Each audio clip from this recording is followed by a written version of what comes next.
Bonjour, je m'appelle Mylène Coste-Wilkes, je suis enseignante et praticienne en Feng Shui traditionnel, formée par Joseph Yu, fondateur du FSRC, qui est le centre de recherche de Feng Shui.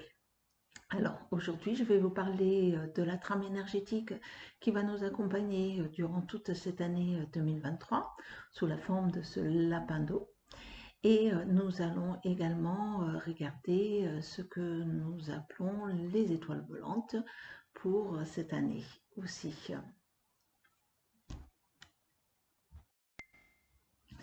Alors, avant de rentrer dans le détail des énergies de l'année, il y a un principe dans la métaphysique chinoise que je voudrais juste, c'est comme une petite mise au point.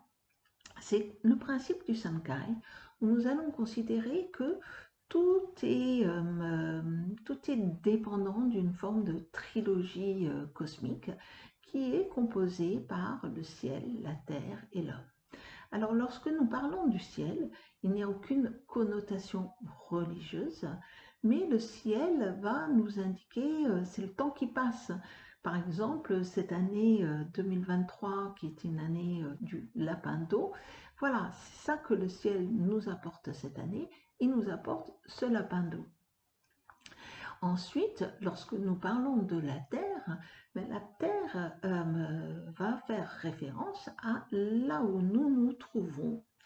Alors, bien entendu, le Feng Shui est également associé à la Terre. Il y a le micro Feng Shui qui va être notre habitation, mais aussi le macro Feng Shui qui sera notre pays, notre environnement, ce qui nous entoure. Il est bien évident, et vous allez facilement le comprendre, que quelqu'un qui vit par exemple en France ou quelqu'un qui vit en Ukraine ou en Iran, c'est évident qu'ils ne vont pas du tout vivre cette année du lapin de la même manière. Pourquoi? Parce qu'il y a aussi l'homme qui fait partie de cette trilogie et l'homme, les dirigeants de ces pays ont aussi des décisions qu'ils vont prendre qui va les affecter la population de manière différente.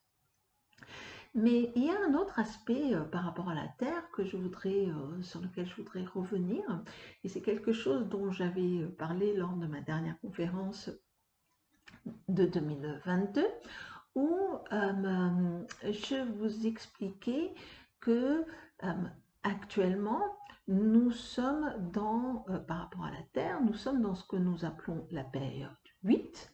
Il y a un total de 9 périodes.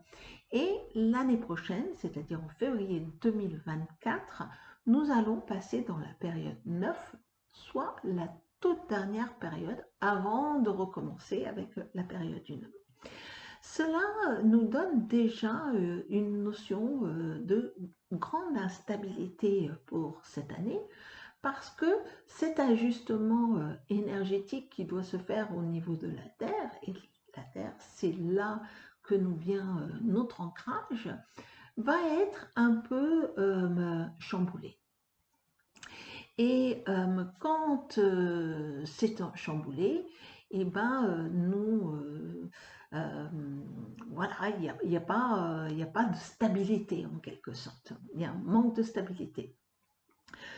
Quoi qu'il en soit, la bonne nouvelle, c'est que quand nous allons rentrer dans la période 9 sera beaucoup plus chanceuse pour la France, puisqu'en termes de macro Feng Shui, nous allons vouloir trouver des montagnes au sud, que nous avons avec notre belle chaîne des Pyrénées, et on voudrait trouver de l'eau au nord, ce qui est le cas avec la mer du Nord. Mais revenons à ce lapin d'eau. Alors, lorsque nous parlons d'un lapin d'eau, il faut comprendre qu'il s'agit d'une métaphore pour nous parler d'une énergie. Tout d'abord, la pensée traditionnelle chinoise ne considère pas le temps de la même manière que la pensée occidentale. En Occident, le temps trace une courbe ascendante identique d'ailleurs au modèle capitaliste. On ne fait que avancer, on rajoute un nombre à l'année, donc on a quelque chose qui ne fait que croître. Tandis que dans la pensée traditionnelle chinoise, le temps est cyclique.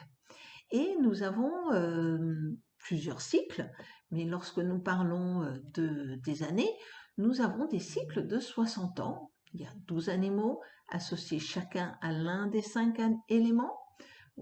Cela signifie qu'il y en a 60.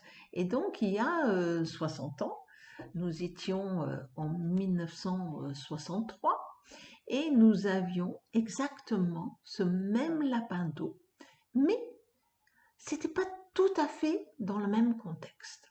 En effet, en 1963, nous étions dans la période 5, au niveau des énergies de la Terre. Alors, pour ceux qui connaissent le Feng Shui, vous savez que la 5 jaune est considérée comme la plus puissante et la plus néfaste de toutes les énergies. Mais lorsqu'elle se trouve dans sa propre période, elle perd tous ses aspects négatifs et apporte bonne fortune. Ça, c'était pour 1963. Maintenant, nous sommes en 1923, nous sommes dans la période 8, ce qui signifie que l'étoile 5 est tout aussi néfaste qu'elle sait l'être, et nous avançons vers une période de feu. Tandis que lorsqu'on était en période 5, on avançait vers la période 6, qui est gouvernée par l'élément du métal et qui est associé à l'ordre et l'autorité. Voilà, c'est pour ça que le contexte n'est pas identique et nous ne pouvons pas tout simplement regarder ce qui s'est passé dans le passé pour dire, grosso modo, on va vivre la même chose. Quoi qu'il en soit, ça nous permet quand même de connaître son énergie, de savoir ce qui va nous apporter, quelles sont les forces que nous aurons à disposition pour avancer. L'avantage de ne pas être dans cette vision linéaire, où une année vient en remplacer une autre, c'est de savoir à qui on a affaire. C'est un peu comme si on vient sonner à la porte, eh ben, il vaut mieux savoir qui est derrière avant d'ouvrir. Est-ce qu'on va recevoir un ami ou un ennemi? Et cela aussi nous permet d'avoir suffisamment de temps pour nous adapter. Alors, qu'est-ce qui va nous apporter ce lapin d'eau? Le binôme est harmonieux. Le tronc céleste vient nourrir sa branche terrestre. C'est bon, c'est un peu humide, mais c'est très harmonieux. Alors, cette eau que nous avons en surface, elle est comme la rosée ou la brume du matin. C'est une eau qui est tout en délicatesse, elle vient nourrir l'univers, elle est très humaniste, mais elle est aussi complètement insaisissable. Et pour ceux qui se couchent tard ou se lèvent tôt, ben, on sait bien qu'à l'heure de Mao, qui est entre 3 heures et 5 heures du matin, il y a comme une sorte de voile quand cette rosée n'est pas encore posée. Alors, tout cela nous dit que on a quand même devant nous une année où on va pas voir très clair. Les choses vont être un peu masquées et on ne pourra pas vraiment savoir ce qui se passe réellement dans le fond. Alors, dans le brouillard, c'est comme ça, hein, on ne voit pas, on voit à quelques mètres seulement. Alors, je considère que cette eau yin vient masquer la situation globale et on pourrait se dire que c'est une année où le mystère sera cultivé et où le secret le secret et les magouilles vont peut-être dominer. De plus, cette eau, elle n'est pas très saine en termes d'énergie, bien entendu, hein. D'ailleurs, déjà l'année dernière, l'eau était ce qu'on appelait au stade de la maladie. Mais cette année, elle est au stade de la mort, donc elle n'a plus d'énergie, elle n'a plus de chi. Alors l'eau, normalement, c'est l'élément de la communication. On a une année où ça sera compliqué de communiquer, de s'exprimer clairement. Et surtout, on risque d'avoir une tendance à faire un peu de la langue de bois, c'est-à-dire de parler pour ne rien dire, des mots qui n'ont pas de sens ou qui ne veulent pas exprimer grand-chose. L'eau, c'est aussi l'élément du mouvement, de la circulation. Si elle n'a plus d'énergie, ça pourrait être compliqué de se déplacer, de faire circuler, je ne sais pas, les marchandises. D'ailleurs, en fin d'année, il y a tellement d'eau que, en fin d'année, bien entendu 2022, il y a eu tellement d'eau que je considère qu'on a eu quand même des discours assez clairs des grands patrons et de la classe politique qui nous ont déjà annoncé qu'on pourrait avoir des risques de pénurie ou qu'il fallait repenser notre manière de consommer. Ceci dit, en 2023, on aura du mal à être vraiment dans le concret. Tout sera assez flou. Il y aura des nombreux points qui vont rester en suspens. Et tout le monde sera très accommodant. Ne vous inquiétez pas, on s'occupe de tout. Et au final, il ne faudra pas forcément croire tout ce qu'on va nous dire. Il faudra arriver à distinguer le mensonge qui aura comme seul but de nous endormir pour nous faire croire que c'est bon, on gère, quoi. Alors, quant au lapin, lui, il nous apporte qu'un seul élément, uniquement du bois et du bois yin. Le bois yin est un élément souple qui se plie, qui s'adapte, on va dire qui va dans le sens du vent. Le bois semble bien plus malléable que le bois du tigre de 2022 qui était du bois yang et là extrêmement rigide. Alors, quand on a du bois, ça nous parle toujours d'une notion de créativité, d'innovation et surtout de renouveau et de dynamisme. C'est l'énergie du printemps. Tout pousse et on a vraiment une force qui nous pousse vers l'avant. Et je dirais que c'est vraiment nous sommes vraiment dans les 2 mois qui vont venir, on va avoir une force incroyable de ce vent qui va nous propulser vers l'avant. Mais ce cycle cette année s'inscrit dans un cycle plus grand, qui est un cycle de 12 ans, qui aura débuté en 2020. Et encore une fois, l'année dernière, je vous avais parlé de ces différents cycles qui a démarré avec l'année du rat. Et ces cycles, vraiment, c'est ce que j'ai pu constater. En tout cas, il y a vraiment une répercussion. C'est tel un ricochet. Finalement, les événements qui se passent dans cette année du rat, il y a vraiment cette notion. Alors, par exemple, on peut prendre 2008, qui était le dernier rat, qui était un rat de terre, et qui avait apporté la crise des subprimes, ce qu'on appelait les emprunts toxiques, et aussi la crise économique. Quant à 2020, le rat de métal, ben, c'est l'année de Covid et de cette gestion de la vaccination, mais aussi l'année du Brexit. Alors on sait que le Covid a été assez compliqué, mais l'Union européenne a réussi à rester ensemble tant bien que mal, mais il me semble malgré tout que c'est l'unité de l'Europe qui est vraiment en jeu dans ce grand cycle. Et après le grand lessivage que nous avons eu en 2020, nous avons ces 2 mois de bois qui nous apportent le renouveau pour la fin du cycle.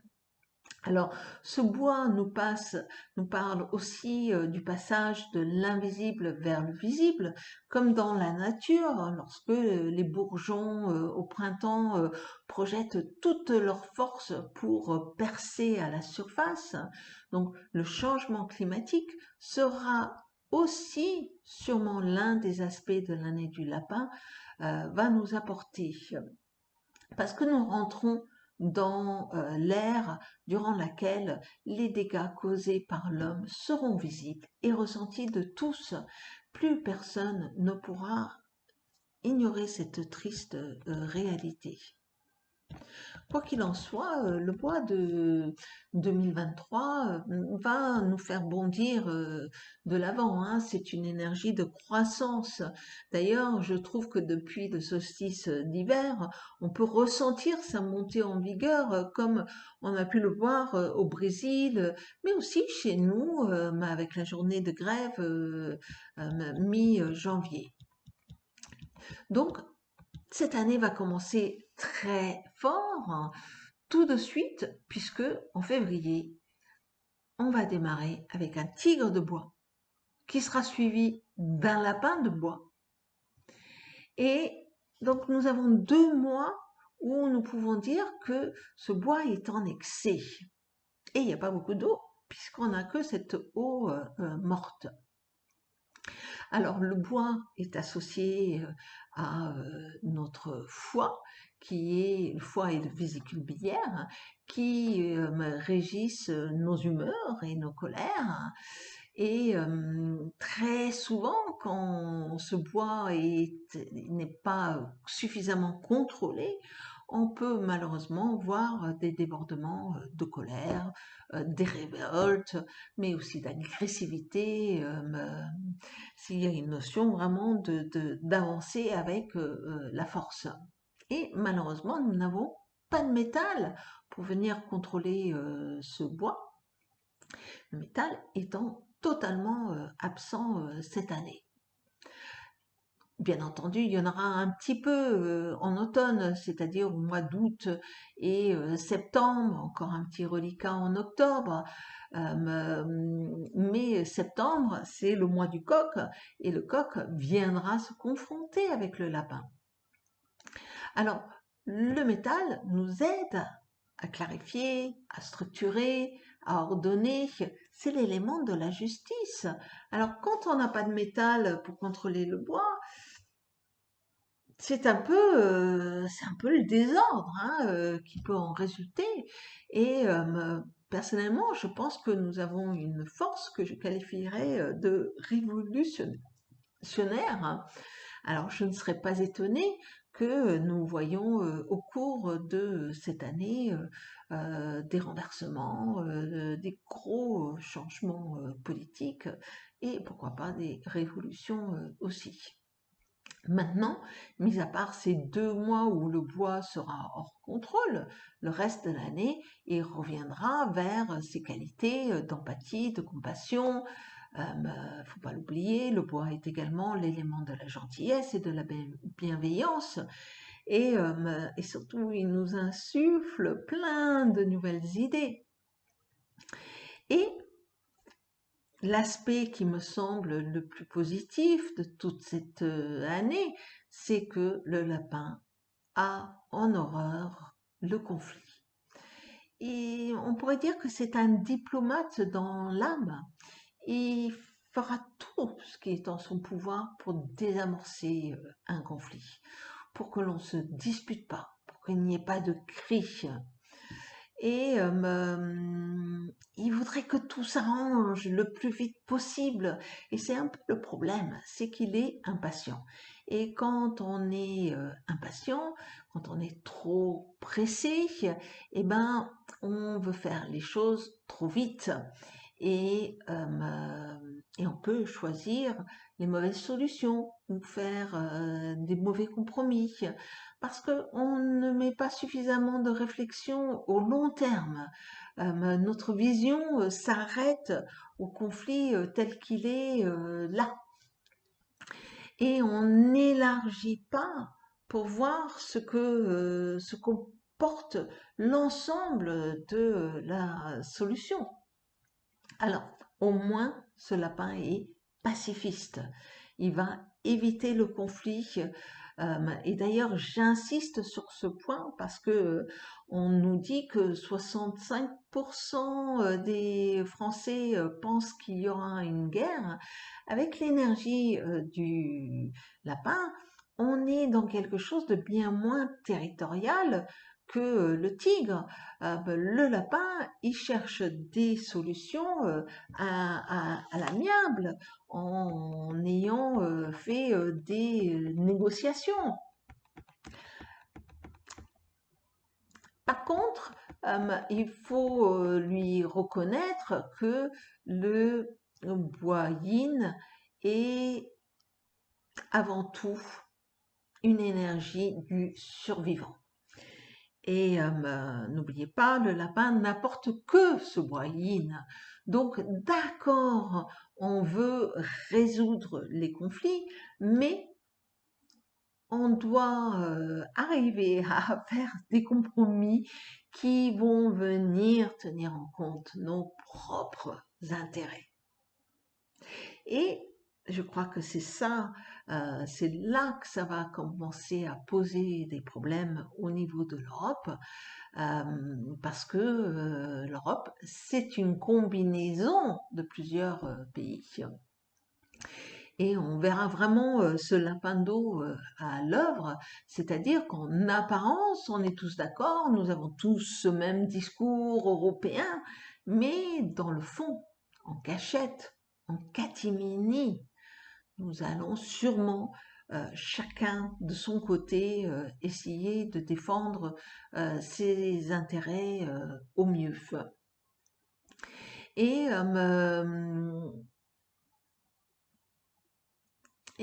ça, ce n'est pas un très bon signe, ça va venir nous affaiblir encore plus.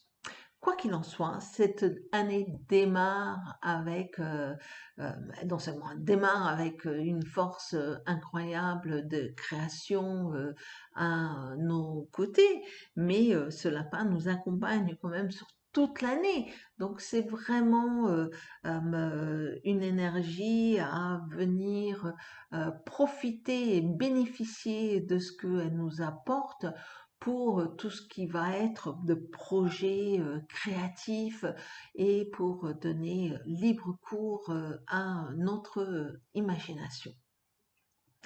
Alors, vous savez bien que dans les 5 éléments, dans la métaphysique chinoise, nous avons 5 éléments.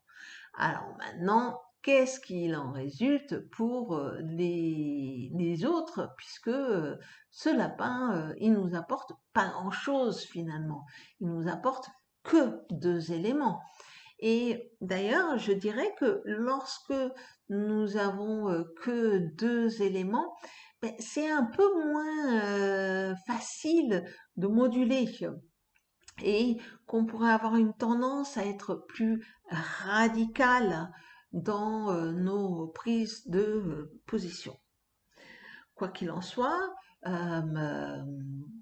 donc on a de l'eau, on a du bois, on n'a pas de feu.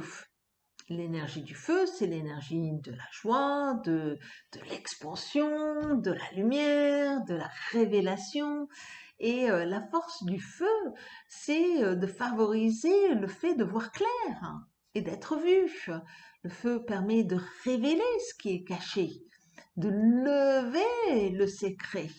Et en son absence, cela vient souligner le fait qu'on va continuer à avancer à tâtons, la tête dans la brume, et qu'on va pas y voir clair de ce que se trouve devant nous.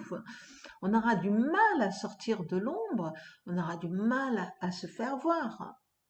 Alors le feu est aussi associé au cœur, il nous procure des joies, et c'est le sentiment d'optimisme, l'envie de s'amuser, de dépenser.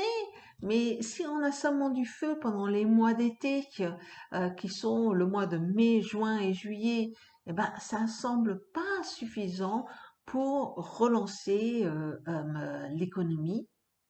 Et lorsqu'il n'y a pas d'optimisme, ben, les gens dépensent moins, ils ont moins envie de sortir, ils sont plus prévoyants et ils sont surtout beaucoup plus prudents. Alors le feu est aussi l'élément qui va représenter l'énergie, l'éclairage, l'électricité, mais aussi le pétrole, le gaz. Si, comme pour 2022, on nous dit il va pas y avoir assez d'électricité, il faut économiser, peut-être qu'il y aura des coupures, etc.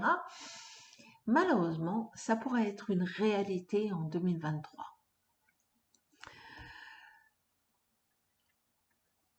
Oui. Aussi, il manque l'élément de la terre. Et la terre, c'est l'élément de l'ancrage, de la stabilité. Alors, je vous rappelle, lorsque j'ai commencé, je vous ai parlé de ce changement de cycle au niveau des énergies de la terre, qui nous a apporté déjà une notion, une forme d'instabilité. Alors là, le fait qu'il n'y ait pas de terre encore, eh ben, non seulement on va avoir du mal à s'ancrer, mais on va être en perte de confiance puisque la terre est liée à ce sentiment.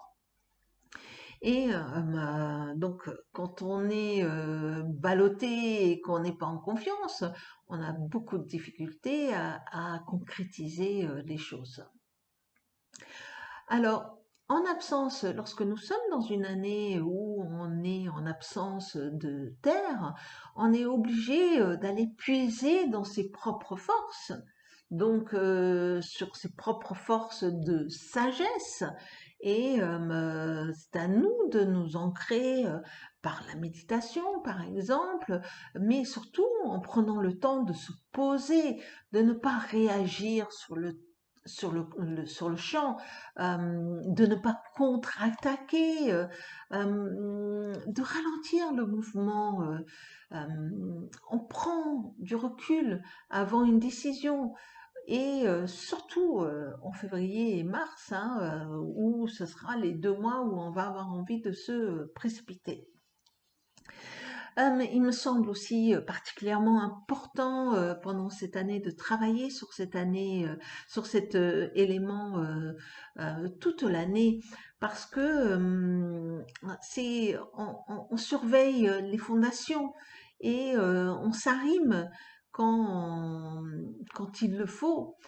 Et puis surtout, on s'occupe de son corps, de son alimentation, on fait du sport, on fait de la marche, on favorise le collectif, l'intérêt général.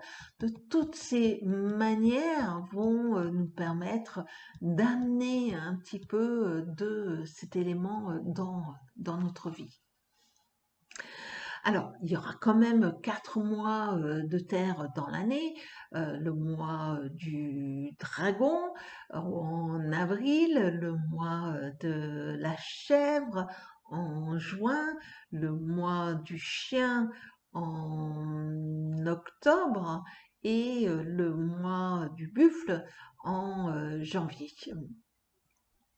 Alors, le dernier élément qui est manquant, c'est le métal.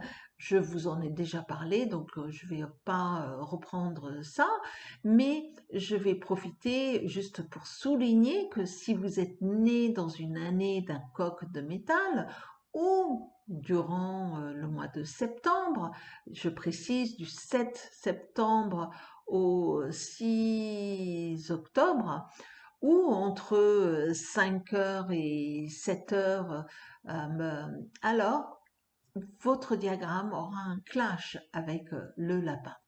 Alors un clash n'indique pas forcément quelque chose de catastrophique, hein, il ne faut pas avoir peur, mais cela nous indique un changement qui doit avoir lieu dans votre vie. Ça peut être un déménagement, ça peut être une redécoration, ça peut être un changement dans votre travail ou même un changement de job. Il faut qu'il y ait quelque chose de majeur qui change. Et il est toujours préférable de planifier ce changement et de ne pas attendre que le chi vous l'impose.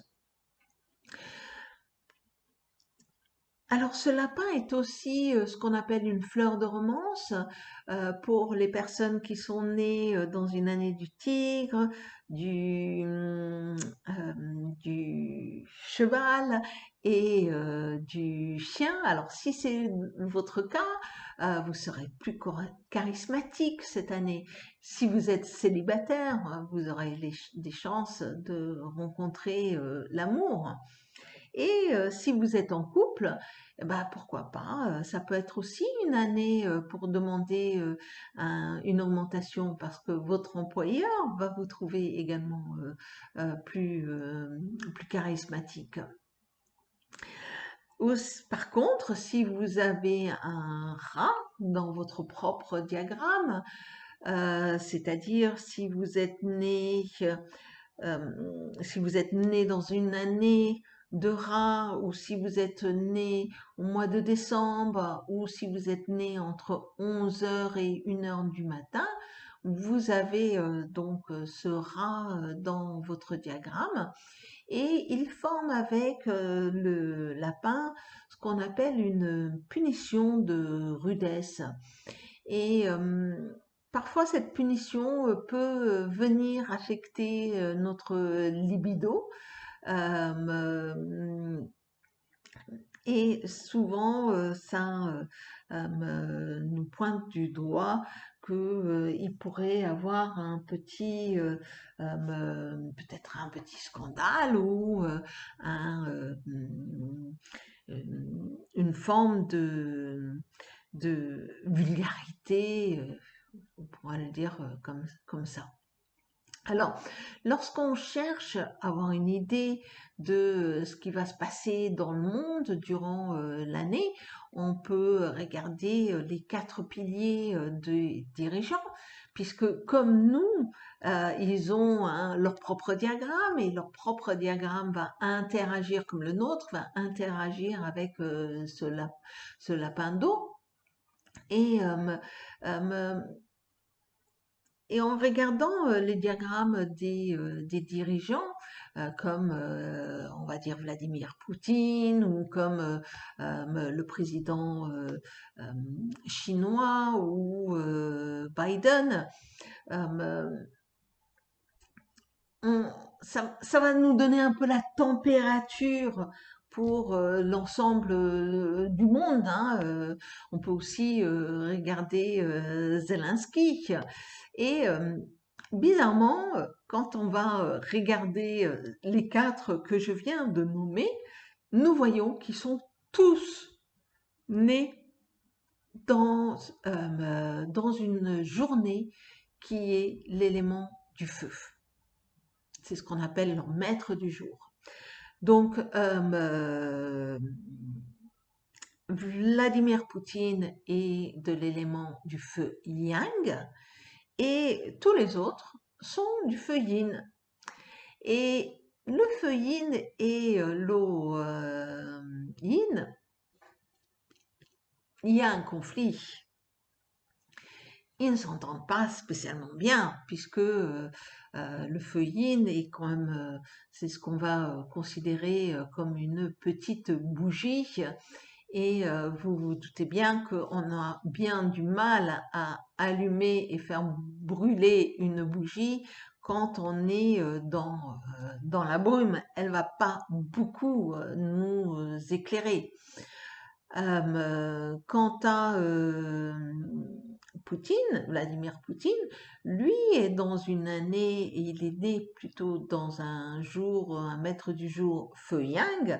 Alors le soleil a aussi du mal à se faire voir derrière la brume, mais il a quand même plus de chances de réussir. Alors malheureusement, on ne peut pas regarder pour l'Europe parce que chaque pays va avoir son président et il n'y a pas vraiment une tête pensante qui va diriger tout ça. Mais qui m'a semblé intéressant, c'est qu'il y a comme une sorte de changement de position entre Vladimir Poutine et les autres dirigeants. Dans l'année du tigre, c'était l'inverse. C'est-à-dire que Zelensky, Biden, Xi Jinping avaient une sorte d'autorité que nous pouvons considérer comme une forme d'autorité juste et noble, alors que Vladimir Poutine était avec une autorité beaucoup plus agressive, beaucoup plus brutale en quelque sorte. Et là, les choses vont changer, comme si eh ben, cette force juste et noble revient à Poutine, alors que tous les autres vont avoir un pouvoir abusif à leur disposition. Et ça risquerait d'être compliqué, tout particulièrement pour le président ukrainien, qui lui a un maître du jour qui est assez faible et qui va avoir beaucoup de difficultés à supporter cette pression. Maintenant, pour terminer, on va aller regarder les étoiles volantes et qu'est-ce qu'elles ont à nous. Alors, en cette année 2023, nous avons l'étoile 4 qui va au centre du diagramme. L'étoile 4 est une énergie de romance et une énergie académique, et en quelque sorte, elle ne sera pas à disposition durant cette année. Alors, il y a beaucoup de gens aussi qui l'associent à la romance, mais sous la forme de l'adultère.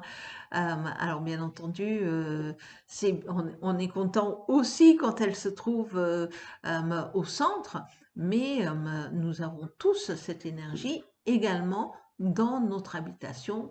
Et moi, je regarde ça plutôt comme le fait que ça va planer sur l'année. Énergétiquement, ça a plané sur l'année. Alors, on va commencer avec l'Est, puisque ce lapin vient de l'Est. Donc, on va démarrer avec son secteur et on a l'étoile 2 dans ce secteur. Et l'étoile 2 n'est pas une étoile que nous aimons particulièrement parce que elle est souvent associée à la maladie ou la perte d'argent. Et là, en l'occurrence, elle tombe dans un secteur qui la contrôle, donc elle ne devrait pas avoir normalement autant de force, mais le problème, c'est que le lapin, son énergie vient de là. Alors, ça pourrait être très compliqué cette année pour les personnes qui ont leur porte d'entrée, qui ont leur façade ou leur porte d'entrée dans ce secteur. Parce que à chaque fois, quand ils vont avancer pour sortir de chez eux, ils vont ils vont être face au lapin et qu'on appelle le grand-duc puisqu'il règne sur l'année. Et en règle générale, on ne doit jamais faire face au grand-duc, que ce soit pour être assis à son bureau ou même couché dans notre lit. Il est préférable d'éviter cette direction, d'autant plus avec cette énergie 2. Et je déconseille fortement les femmes enceintes de passer du temps dans ce secteur. En particulier pour les femmes enceintes toute l'année, mais en règle générale, on pourrait se dire que mars et décembre pourront être très compliquées. Alors, le meilleur remède, c'est de mettre une calebasse. Pour les gens qui ne savent pas ce qu'est une calebasse, bon, moi j'en ai une grosse, mais c'est pas grave, on peut en avoir des petites aussi. Une calebasse, c'est comme une courge. On lui perce un trou qui forme comme une bouche et elle va venir absorber cette énergie. Alors, ensuite, nous avons l'énergie 3 qui se place au sud-est. Alors, c'est une énergie qui sera donc soutenue par le palais, puisque c'est une énergie qui est liée au bois dans un secteur de bois. Alors, on qualifie souvent cette étoile de querelleuse. C'est vrai qu'elle est un peu agressive, très agressive, mais c'est une énergie pour moi que je vois plus compétitive. Et donc, si vous êtes commercial ou que vous avez un métier avec une notion de compétition, cette énergie va vous être favorable. En tout cas, il n'y a pas spécialement de remède à mettre puisqu'elle est en harmonie avec le secteur. Ensuite, nous avons l'étoile 8 qui va se situer au sud. Alors, vous vous rappelez, nous sommes en période 8, nous aimons l'énergie 8 et là, elle est dans un secteur de feu qui vient aussi la renforcer. Donc, nous avons là au sud un très bon secteur pour toutes les personnes qui veulent se faire voir. Alors, ensuite, nous avons l'étoile 1. L'étoile 1 se déplace dans le sud-ouest. Alors, elle se trouve dans un palais qui le contrôle. C'est une énergie d'eau qui est liée à la sagesse. On compare souvent cette étoile comme si quelqu'un de noble venait nous rendre visite. Là, malheureusement, comme elle est contrôlée par le palais, elle risque de pas être très puissante. Et puis, surtout, elle est dans un conflit, une sorte de domination féminine, donc qui est pas optimale. Ensuite, nous avons l'énergie 6 qui, elle, est liée à l'élément du métal et qui se déplace dans un palais qui est aussi métal. Elle se déplace à l'ouest. Et quand on a deux énergies de cet élément de métal, le métal, c'est un peu comme une épée. Quand vous en avez une, c'est bon, vous tranchez, vous avancez. Mais quand vous avez deux, eh ben, elles veulent se battre. Et ce n'est pas forcément agressif, mais c'est quand même conflictuel. Ce qui fait que ce secteur pourrait générer des conflits cette année. Et je vous propose de mettre 4 tiges de bambou chinois dans un vase soit noir, soit un vase transparent, bien entendu avec de l'eau. Et ça viendra un peu occuper tout ce métal. Ensuite, nous avons la fameuse 5 jaune qui se trouve dans le palais nord-ouest. Et le palais nord-ouest est associé au trigramme Kian. Kian, c'est la tête, c'est l'autorité, c'est le juge, le chef des armées. Et lorsqu'on va regarder, ben, nous, quand on va considérer ben, les grosses sociétés ou notre gouvernement et qu'on veut savoir un petit peu qu'est-ce qui se passe, on regarde toujours quelle est l'énergie qui se déplace dans ce secteur. Et là, donc, d'avoir la 5 jaune au nord-ouest, bon, elle est quand même très affaiblie parce que la 5 jaune était une énergie de l'élément de terre. Là, elle est dans un palais qui est de l'élément du métal, donc elle est quand même drainée. Mais c'est un peu comme si l'empereur vient rendre visite à ses généraux et faire une revue des troupes. Donc, bien entendu, il va pas arriver de manière agressive, mais les généraux, ils vont être drôlement stressés de le recevoir. Et donc, on va avoir une énorme pression, une grosse tension. Et ça, que ça tienne pour les chefs d'entreprise, mais pour les dirigeants des pays, on va être réellement sous pression, surtout en février. J'ai noté aussi juin et novembre, qui pourraient aussi ramener beaucoup de tensions, pourra créer aussi peut-être des maux de tête, puisque c'est lié à l'élément de la tête. À la tête du corps. Alors, un bon moyen de venir un peu réduire tout ça, ça sera de placer une cure de sel dans ce secteur. Vous trouverez facilement sur Internet des tutos qui vous expliquent comment mettre en place une cure de sel. Ensuite, nous avons l'étoile 9 qui se déplace dans le palais du Nord. Alors, l'étoile 9 est une étoile de feu. Elle est dans un palais d'eau, donc le palais la contrôle. C'est pas très harmonieux. Elle va pas vraiment réussir à nous montrer ses côtés positifs. Si vous souhaitez, oui, il n'y a pas grand-chose à faire. Maintenant, je vous suggérerais juste de vous assurer qu'il y ait une bonne séparation entre le nord et le nord-ouest.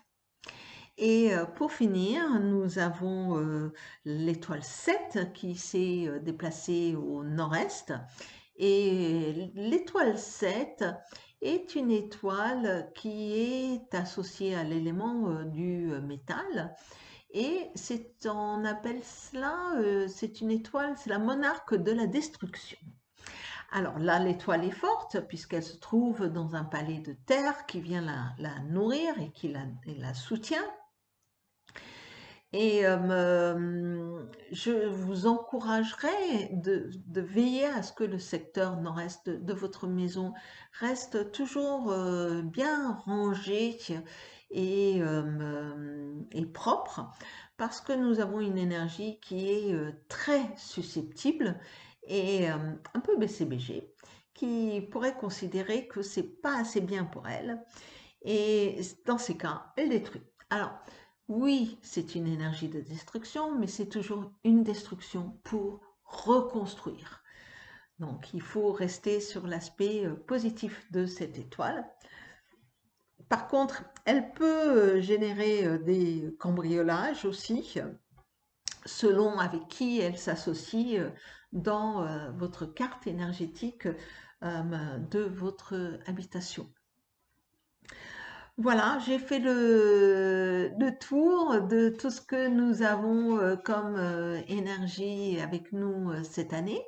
J'espère que cela va vous aider, vous guider et je vous souhaite une excellente année du lapin d'eau. À bientôt. Au revoir.